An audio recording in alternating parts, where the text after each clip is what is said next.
Technique ক্লাসে তোমাদের সকলকে স্বাগত। আজকে আমাদের আলোচ্য বিষয় 2025 সালের নবম শ্রেণীর দ্বিতীয় পর্যায়ক্রমিক মূল্যায়নের ইতিহাসের সেট 1 এর প্রশ্ন এবং তার উত্তর। তোমার দ্বিতীয় পর্যায়ক্রমিক মূল্যায়নে পূর্ণমান থাকবে 40, সময় পাবে তোমরা 1 ঘন্টা 15 মিনিট। তোমাদের এই পরীক্ষাটি আগামী আগস্ট মাসে অনুষ্ঠিত হবে। তোমাদের এর আগে দ্বিতীয় পর্যায়ক্রমিক মূল্যায়নের রায় মার্টিনের অল সাবজেক্টের 2টো করে স্কুলের প্রশ্ন এবং তার উত্তর করানো হয়ে গেছে। তোমরা যারা দেখোনি তাই জন্য লিঙ্ক ডেসক্রিপশন বক্সে আছে, তোমরা সেখানে দেখে নিতে পারো। তোমাদের এই প্রশ্নোত্তর পর্ব শুরু করার আগে একবার দেখে নেব তোমাদের সিলেবাসে ঠিক কোন কোন চ্যাপ্টার রয়েছে এবং সেখান থেকে কি কি টাইপের প্রশ্ন আসতে চলেছে।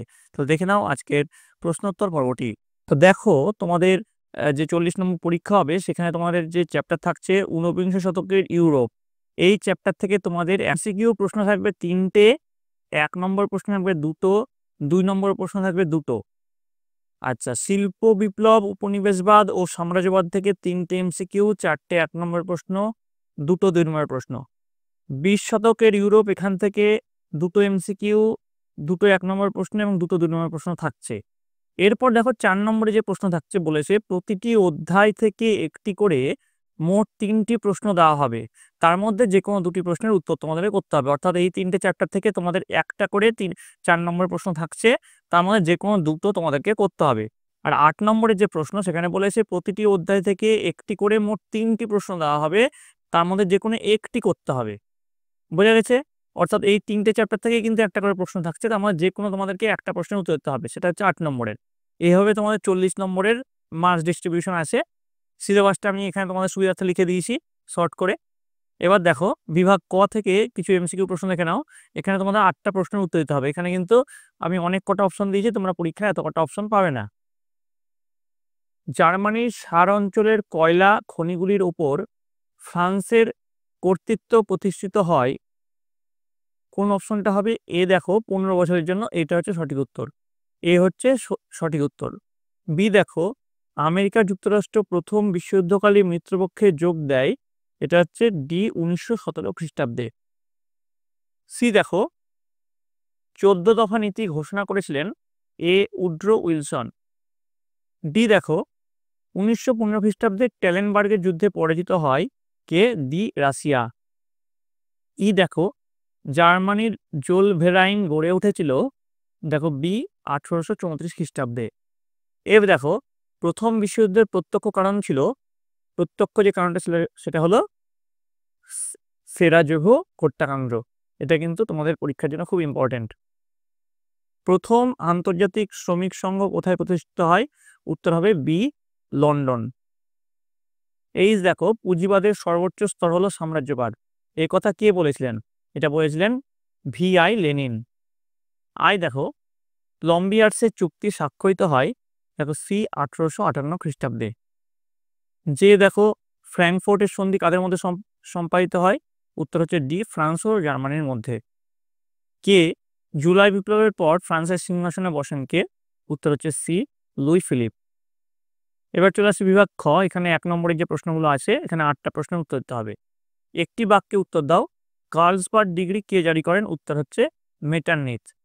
2 কে জার্মানিতে মার্ক নামে মুদ্রা প্রচলন করেন?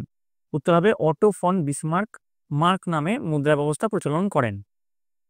3 নম্বর কোন আইনের সাহায্যে ইংল্যান্ডের শ্রমিকদের সব ধরনের সভা সমিতি নিষিদ্ধ করা হয়?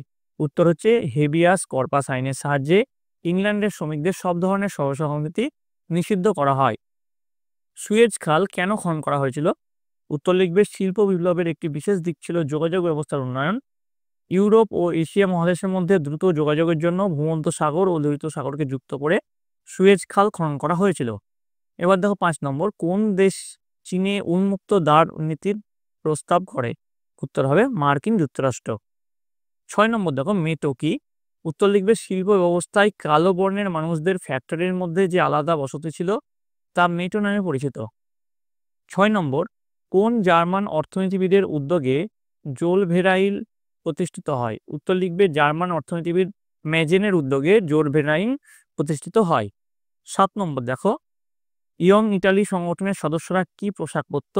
উত্তর লিখবে ইয়ং ইটালির সংগঠনের সদস্যরা কালো পোশাক পরত। 8 নম্বর দেখো প্রথম বিশ্বযুদ্ধকালে জার্মানির সম্রাট কে ছিলেন? উত্তর লিখবে প্রথম বিশ্বযুদ্ধকালে জার্মানির সম্রাট ছিলেন কাইজার দ্বিতীয় উইলিয়াম। 9 নম্বর, ইল দুচে উপাধি কে গ্রহণ করেন? উত্তর লিখবে ইল দুচে উপাধি গ্রহণ করেন বেনিতো মুসোলিনি। 10 নম্বর, বলশেভিক দলের মুখপত্র দলীয় পত্রিকার নাম কি?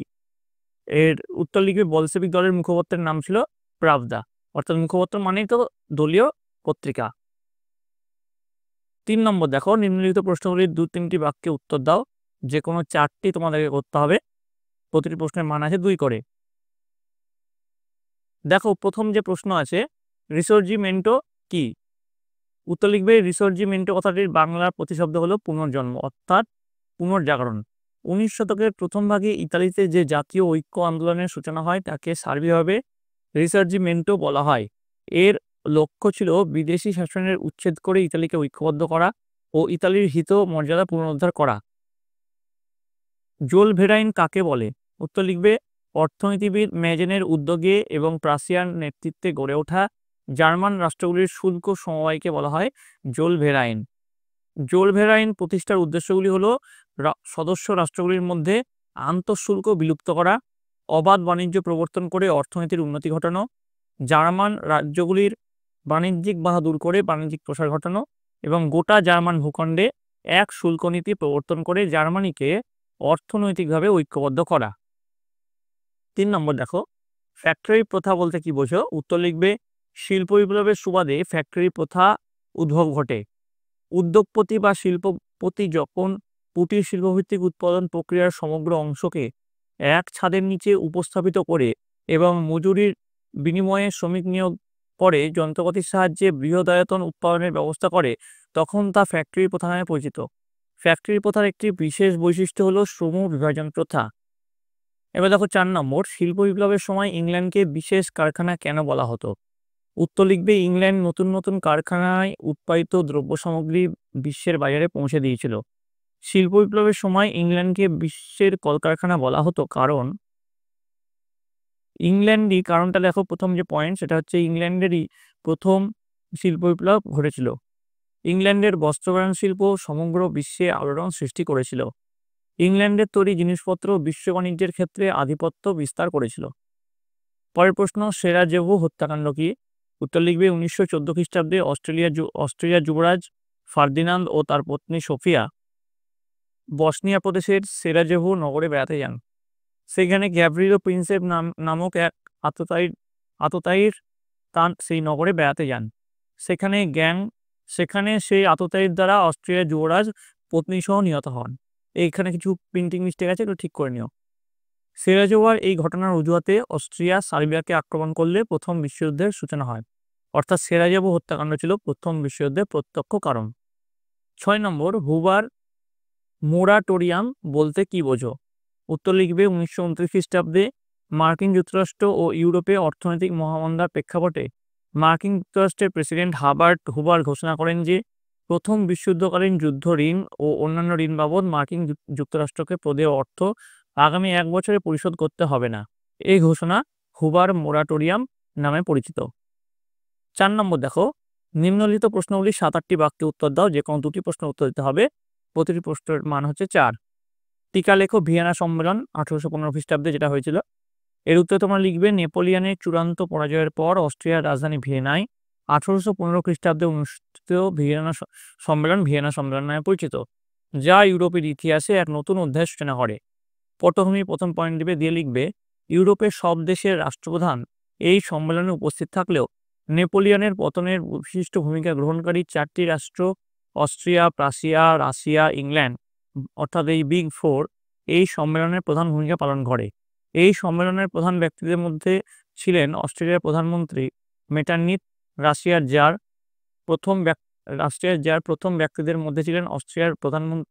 উদ্দেশ্য পয়েন্ট করে দিয়ে লিখবে নেপোলিয়নের আগ্রাসনের ফলে ইউরোপের পরিবর্তিত রাজনৈতিক কাঠামোর পুনর্গঠন করা, নেপোলিয়ন কর্তৃক বিতাড়িত পুরাতন রাজবংশগুলি পুনঃপ্রতিষ্ঠা করা, ইউরোপের নিরবিচ্ছিন্ন শান্তি প্রতিষ্ঠা করা, রাজনৈতিক পরিস্থিতিতে ইউরোপের রাষ্ট্র ব্যবস্থার পুনর্গঠন ও পুনর্বন্ধন করা, ফ্রান্স যাতে পুনরায় শক্তি সঞ্চয় করে ইউরোপের শান্তি বিঘ্নিত না করে তার ব্যবস্থা করা, রাজনৈতিক ক্ষেত্রে বিভিন্ন দেশের মধ্যে ভেদ্যতা বজায় রাখা।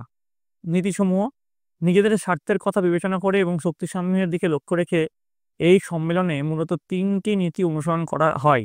সেগুলি হলো ন্যায্য অধিকারের নীতি, 2 ক্ষতিপূরণ নীতি, 3 শক্তি সাম্য নীতি। পর্যালোচনা পয়েন্ট দিয়ে লিখবে ভিয়েনা সম্মেলন নানা দিক থেকে সমালোচিত হলেও এই সম্মেলনের গুরুত্ব ছিল অপরিসীম। কারণ দিয়ে লিখবে পরাজিত ফ্রান্সের সঙ্গে কখনোই প্রতিশোধমূলক ব্যবহার করা হয়নি। সম্মেলনের পরবর্তী 40 বছর ইউরোপে শান্তি বজায় রাখার কৃতিত্ব ভিয়েনা সম্মেলনের।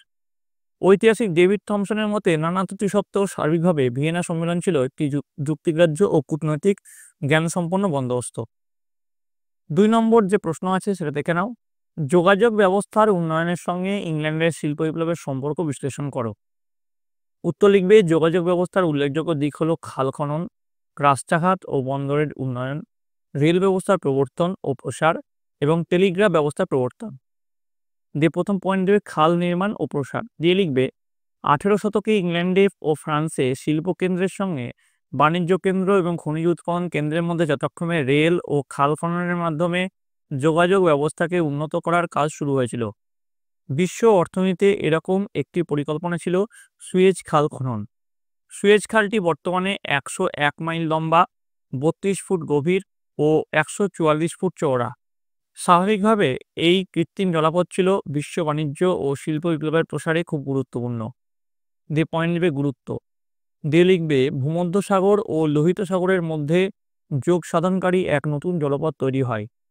এর মাধ্যমে ইউরোপ, এশিয়া ও আফ্রিকার মধ্যে জলপথে দ্রুত যোগাযোগ স্থাপিত হয় এবং এই কৃত্রিম জলপথটি ইউরোপের সাম্রাজ্যবাদী দেশগুলির এশিয়া ও আফ্রিকায় নতুন নতুন উপনিবেশ বিস্তারকে সহজ করে দেয়। পরের পয়েন্ট দিবে রেল ব্যবস্থা প্রবর্তন ও প্রসার। দিয়ে লিখবে ইউরোপের শিল্প বিপ্লবের প্রধান দিক ছিল রেলপথ, যা একই সঙ্গে শিল্প বিপ্লবকে এগিয়ে দিয়েছিল, তেমনি তার বিস্তারকেও সাহায্য করেছিল। ইউরোপের রেলপথ বিস্তারের ক্ষেত্রে ইংল্যান্ড ছিল পথিকৃৎ। ইংল্যান্ডে রেলপথ বসানোর পরে বেলজিয়ামে, ফ্রান্সে, জার্মানিতে এবং রাশিয়াতে রেলপথ বসানো হয়। এইভাবে ইউরোপের দেশগুলির মধ্যে যোগাযোগ স্থাপিত হয়। দিয়ে পরের পয়েন্ট দেবে গুরুত্ব। দিয়ে লিখবে এক দেশের সঙ্গে অন্য দেশের যোগাযোগ স্থাপিত হয় অন্তর্দেশীয় ও বহির্দেশীয় বাণিজ্যের সম্প্রসারণ ঘটে এবং শিল্প বিপ্লবের সম্প্রসারণ ঘটে। টেলিগ্রাফ ব্যবস্থার প্রবর্তন ও বিস্তার। দিয়ে লিখবে শিল্প বিপ্লবের সম্প্রসারণে পরিবহন ও যোগাযোগ ব্যবস্থার উন্নতি ছিল এক তাৎপর্যপূর্ণ ঘটনা, যার একটি বিশেষ দিক ছিল টেলিগ্রাফ ব্যবস্থা। প্রথম দিকে টেলিগ্রাফ সরকারি কাজে ব্যবহৃত হলেও 1846 খ্রিস্টাব্দ থেকে কুক ও হুইটস্টোন তা ব্যবসায়িক ভিত্তিতে গোটা ইংল্যান্ডে প্রসারের ব্যবস্থা করেন। দিয়ে লিখবে গুরুত্ব। ইংল্যান্ডের সঙ্গে রাশিয়া, মধ্যপ্রাচ্য, এশিয়া, আফ্রিকা ও মার্কিন যুক্তরাষ্ট্রের যোগাযোগ স্থাপিত হয়। বিশ্বের বিভিন্ন অংশের সঙ্গে যোগাযোগ সহজ হয়ে ওঠে। টেলিগ্রাফ যোগাযোগের ফলে এটা প্যারা করে লিখবে দূর দেশে ব্যবসা বাণিজ্য নিয়ন্ত্রণ বা সেনাবাহিনী পরিচালনা বা উপনিবেশের সম্প্রসারণও সম্ভব হয়। এবার দেখো 3 নম্বর প্রশ্ন। 3টে চ্যাপ্টার থেকে একটা করে কোশ্চেন আসবে বলেছিলাম। রাশিয়ার অর্থনীতি কিভাবে রুশ বিপ্লবের প্রেক্ষাপট তৈরি করেছিল? উত্তর লিখবে যার দ্বিতীয় নিকোলাসের শাসনকালে 1917 খ্রিস্টাব্দে রাশিয়াতে রুশ বিপ্লব সংঘটিত হয়। দিয়ে প্রথম পয়েন্ট দেবে রাশিয়ার শিল্পায়ন। দিয়ে লিখবে 19 শতকের শেষ ও 20 শতকের শুরুতে রাশিয়ায় দ্রুত গতিতে শিল্পায়ন শুরু হলেও রাশিয়ার অর্থনীতি ছিল মূলত কৃষি প্রধান। কিন্তু প্রথম বিশ্বযুদ্ধ শুরু হওয়ার পর কৃষি অর্থনীতি প্রায় ভেঙে পড়তে থাকে। পরের পয়েন্ট দিবে কৃষি অর্থনীতি। দিয়ে লিখবে রাশিয়ার বেশিরভাগ জমি ছিল অভিজাতদের হাতে, তাই রুশ কৃষকরা কর ভার থেকে মুক্তির দাবির পাশাপাশি জমি বন্টনের দাবি করে। পরের পয়েন্ট দিবে শিল্প অর্থনীতি। রাশিয়ার অর্থনীতিতে শিল্প ও শিল্পকেন্দ্রিক ব্যবসা বাণিজ্য ছিল বিদেশি মূলধন নির্ভর। এই পরিস্থিতিতে প্রয়োজন ছিল রাশিয়ার শিল্প অর্থনীতির রুশীকরণ। পরের পয়েন্ট দিবে শ্রমিক শোষণ। দিয়ে লিখবে রাশিয়ার শিল্প শ্রমিকদের কম মজুরির বিনিময়ে অস্বাস্থ্যকর পরিবেশে দীর্ঘ সময় ধরে কাজ করতে হতো। উপরন্তু সে দেশের শ্রমিক আন্দোলন বা ট্রেড ইউনিয়ন গঠন ছিল বেআইনি এবং ধর্মঘট ছিল নিষিদ্ধ। তাই শ্রমিকদের মধ্যে ক্ষোভ ও হতাশা শ্রমিকদের আন্দোলনমুখী করে তোলে। পরের পয়েন্ট দিবে, পরে প্যারা করে লিখবে প্রথম বিশ্বযুদ্ধে রাশিয়ার পরাজয়ের সঙ্গে সঙ্গে দেশের অর্থনৈতিক কাঠামো ভেঙে পড়ে। প্রয়োজনীয় জিনিসপত্রের ঘাটতি দেখা যায়। ঠিক আছে, খাদ্যাভাবের ফলে সর্বস্তরের মানুষের দুর্দশা বৃদ্ধি পায় ও রুশ সেনাবাহিনীর মধ্যে অসন্তোষ দানা বাঁধে। এবার দেখো 5 দাগের প্রশ্ন, নিম্নলিখিত প্রশ্নগুলির 15 থেকে 16টি বাক্যে উত্তর দাও যে কোনো একটি। 3টে চ্যাপ্টার থেকে তোমাদের একটা করে প্রশ্ন থাকবে, তোমাদের যে কোনো একটি প্রশ্নের উত্তর দিতে হবে। বিসমার্কের রক্ত ও লৌহ নীতি জার্মানির ঐক্য ঘটিয়েছিল। ঠিক আছে, এই রক্ত ও লৌহ নীতি জার্মানির ঐক্য ঘটিয়েছিল, এর মন্তব্যটি যুক্তিসহ আলোচনা করো। উত্তরে লিখবে 1862 খ্রিস্টাব্দে অটো ফন বিসমার্ক রাশিয়ার প্রধানমন্ত্রী হিসাবে নিযুক্ত হলে প্রথম উইলিয়ামের লক্ষ্য বাস্তবায়িত হওয়ার সুযোগ পায়। জার্মানিকে ঐক্যবদ্ধ করার উদ্দেশ্যে তিনি নিম্নলিখিত নীতি গ্রহণ করেন। দিয়ে প্রথম পয়েন্ট দিবে রাজতন্ত্রে বিশ্বাস। দিয়ে লিখবে রাজতন্ত্রে বিশ্বাসী বিসমার্কের উদ্দেশ্য ছিল প্রাশিয়ার রাজতন্ত্রের অধীনে সমগ্র জার্মানিকে ঐক্যবদ্ধ করা এবং প্রাশিয়ার রাজতান্ত্রিক শাসনের ভাবধারায় জার্মানিকে প্রভাবিত করা। পরের পয়েন্ট দিবে রক্ত ও লৌহ নীতি। বিসমার্ক গণতান্ত্রিক রীতিনীতির উপর নয়, রক্ত ও লৌহনীতির উপর আস্থাশীল ছিলেন।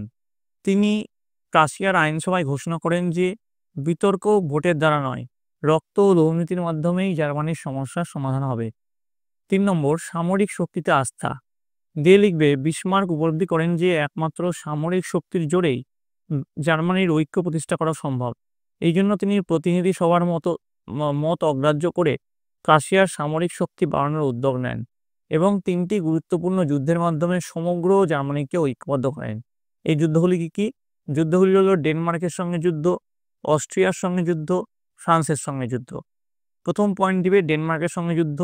দিয়ে লিখবে স্লেজুইগ ও হলস্টাইন সমস্যাকে কেন্দ্র করে ডেনমার্কের সঙ্গে প্রাশিয়ার প্রথম যুদ্ধ শুরু হয়। স্লেজুইগ ও হলস্টাইন ছিল জার্মানির রাজ্যসীমার অন্তর্ভুক্ত দুটি প্রদেশ, কিন্তু আইনত স্থান দুটি ছিল ডেনমার্কের অধীন। বিসমার্ক অস্ট্রিয়ার সঙ্গে মিলিত হয়ে 1864 খ্রিস্টাব্দে ডেনমার্কের বিরুদ্ধে যুদ্ধ ঘোষণা করেন। পরাজিত ডেনমার্ক গ্যাস্টিনের সন্ধি দ্বারা প্রাশিয়াকে স্লেজুইগ এবং অস্ট্রিয়াকে হলস্টাইন ছেড়ে দিতে বাধ্য হয়। পরের পয়েন্ট অস্ট্রিয়ার সঙ্গে যুদ্ধ। দিয়ে লিখবে বিসমার্ক জানতেন যে জার্মানির ঐক্যের জন্য অস্ট্রিয়ার সঙ্গে যুদ্ধ অপরিহার্য, তাই তিনি যুদ্ধের প্রস্তুতি শুরু করেন এবং ইউরোপীয় রাজনীতিতে অস্ট্রিয়াকে মিত্রহীন করতে সচেষ্ট হন। 1866 খ্রিস্টাব্দে বিসমার্ক অস্ট্রিয়ার বিরুদ্ধে যুদ্ধ শুরু করেন। সেডওয়ার যুদ্ধে অস্ট্রিয়া শোচনীয়ভাবে পরাজিত হন। প্রাগের সন্ধি দ্বারা এই যুদ্ধের অবসান ঘটে। 3 নম্বর পয়েন্ট দিবে ফ্রান্সের সঙ্গে যুদ্ধ। দিয়ে লিখবে সেডওয়ার যুদ্ধের ফলে উত্তর জার্মানি ঐক্যবদ্ধ হয়েছিল, কিন্তু দক্ষিণ জার্মানির ফরাসি প্রভাবাধীন স্থানগুলির ঐক্য তখনও বাকি ছিল। সেডওয়ার যুদ্ধের ফলে ফ্রান্সের পাশে শক্তিশালী রাষ্ট্র হিসেবে প্রাশিয়ার উন্মেষ ফরাসিরা ভালোভাবে মেনে নিতে পারেনি। তারা প্রাশিয়ার বিরুদ্ধে যুদ্ধের জন্য উন্মুখ হয়ে ওঠে। ফ্রান্সের সঙ্গে যুদ্ধ অনিবার্য জেনে বিসমার্ক যুদ্ধের প্রস্তুতি শুরু করেন। 1870 খ্রিস্টাব্দের 15 জুলাই ফ্রান্স প্রাশিয়ার বিরুদ্ধে যুদ্ধ ঘোষণা করে এবং সেডানের যুদ্ধে চূড়ান্তভাবে পরাজিত হয়। ফ্রাঙ্কফুর্টের সন্ধি দ্বারা এই যুদ্ধের অবসান ঘটে। এইভাবেই কূটনীতিক জাদুঘর বিসমার্ক কূটকৌশল এবং রক্ত ও লৌহনীতির দ্বারা জার্মানির ঐক্য প্রতিষ্ঠায় উল্লেখযোগ্য ভূমিকা পালন করেন। ঐতিহাসিক হ্যাজেন মনে করেন তার কাছে বাস্তব কূটনীতি ছিল মুখ্য, ন্যায়নীতি ছিল গৌণ। এবার দেখো চলে আসি 2 দাগের প্রশ্ন। প্যারি কমিউন বিষয়ে টিকা লেখো। দিয়ে তার সঙ্গে পার্ট কোশ্চেন আছে শিল্প বিপ্লব কিভাবে উপনিবেশবাদের জন্ম দিয়েছিল। 3+5। আচ্ছা, তোমাদের এই যে প্রশ্নগুলো করা ছিল কিন্তু তোমাদের মডেল প্রশ্ন। 1789 খ্রিস্টাব্দে বিপ্লবে ফ্রান্সের তৃতীয় সম্প্রদায়, বিশেষ করে প্যারিসের দরিদ্র শ্রমিক শ্রেণীর বিশেষ ভূমিকা ছিল। বিপ্লবের সময় এই দরিদ্র শ্রমিক শ্রেণীর প্রতিনিধিদের নিয়ে প্যারিসে 1871 খ্রিস্টাব্দে 18 মার্চ গঠিত হয় প্যারি কমিউন। এর উদ্দেশ্য কি দেখে নাও। প্রথম যে উদ্দেশ্য ছিল প্যারিস নগরীর বিপ্লবী পৌর প্রশাসন পরিচালনা করা, তারপরে প্যারিসের গৌরব ও মর্যাদা বৃদ্ধি করা, তারপরে সমগ্র ফ্রান্সের উপর প্যারি কমিউনের প্রাধান্য প্রতিষ্ঠা করা। দরিদ্র শ্রমিক শ্রেণীর প্রতিনিধিদের দ্বারা প্রতিষ্ঠিত প্যারি কমিউনের প্রতি সাধারণ জনগণের ব্যাপক সমর্থন ছিল। দেশপ্রেম এবং তীব্র জার্মান বিরোধিতা থেকেই দেশের সাধারণ মানুষ প্যারি কমিউনকে সমর্থন জানায়। প্যারি কমিউনের আন্দোলনের দীর্ঘদিন নেতৃত্ব দেন অগাস্ট ব্লাঙ্কি। কার্যাবলী কি? কার্যাবলী দেখো। প্যারি কমিউন রাষ্ট্র চার্চের নিয়ন্ত্রণ থেকে শিক্ষা ব্যবস্থাকে মুক্ত করে। প্যারি কমিউন শ্রমিকদের কল্যাণের জন্য বিভিন্ন সংস্থা প্রবর্তন করে। সরকারি সেনাবাহিনীর অপসারণ ঘটানো এর কিন্তু কার্যাবলীর মধ্যে উল্লেখযোগ্য। 1870 খ্রিস্টাব্দে ফ্রান্সের দ্বিতীয় প্রজাতন্ত্র প্রতিষ্ঠিত হয়, কিন্তু প্রজাতান্ত্রিক সরকার জার্মানির সঙ্গে 1871 খ্রিস্টাব্দে ফ্র্যাঙ্কফুর্টের সন্ধি স্বাক্ষরিত করে। এই ঘটনায় ক্ষুব্ধ প্যারি কমিউন প্রজাতান্ত্রিক সরকারের বিরুদ্ধে আন্দোলন শুরু করে। উপনিবেশের সম্প্রসারণে শিল্প বিপ্লবের ভূমিকা ছিল খুব গুরুত্বপূর্ণ, কারণ আচ্ছা এটা হচ্ছে নেক্সট যে প্রশ্ন সেটার উত্তর তোমরা কিন্তু এখানে একটা প্যারা চেঞ্জ করবে। আমার এখানে একটা প্যারা চেঞ্জ করা হয়নি, এটা পরবর্তী প্রশ্নের উত্তর। মানে যে পার্ট যে প্রশ্নটা ছিল এখানে দেখো, শিল্প বিপ্লব কীভাবে উপনিবেশবাদের জন্ম দিয়েছিল, এটার উত্তর হচ্ছে দেখো, উপনিবেশের সম্প্রসারণে শিল্প বিপ্লবের ভূমিকা ছিল খুব গুরুত্বপূর্ণ, কারণ দিয়ে প্রথম পয়েন্ট দিবে কাঁচামাল সংগ্রহ, দিয়ে লিখবে ইউরোপের বিভিন্ন দেশে বড় বড় কলকারখানা স্থাপন এবং দ্রুত উৎপাদন বৃদ্ধির ফলে কাঁচামালের প্রয়োজন দেখা যায়।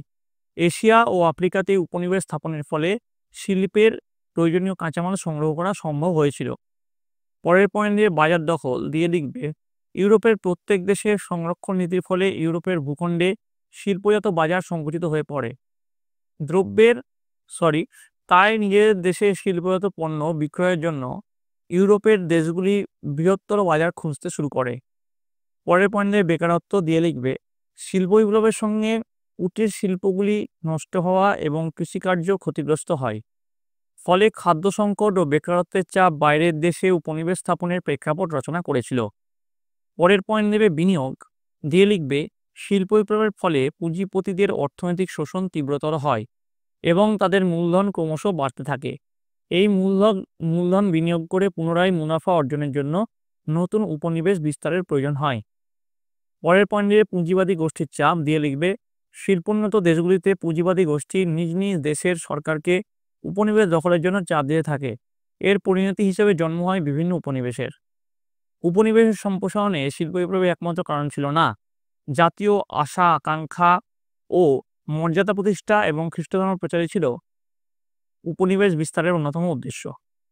দেখো পরের যে প্রশ্ন, 3 নম্বরের প্রশ্ন, প্রথম বিশ্বযুদ্ধের প্রকৃতি বিশ্লেষণ করো। যে তার পার্ট প্রশ্ন আছে, ভার্সাই চুক্তির মূল শর্তগুলি কি ছিল? 5+3। দেখো প্রথম যে প্রশ্ন তার উত্তর তোমরা কি লিখবে? ইউরোপের দেশগুলির সাম্রাজ্যবাদী মানসিকতার চূড়ান্ত প্রকাশ হলো 1914 থেকে 1918 খ্রিস্টাব্দের সংঘটিত প্রথম বিশ্বযুদ্ধ। এই যুদ্ধের প্রকৃতি হলো দীর্ঘস্থায়ী যুদ্ধ।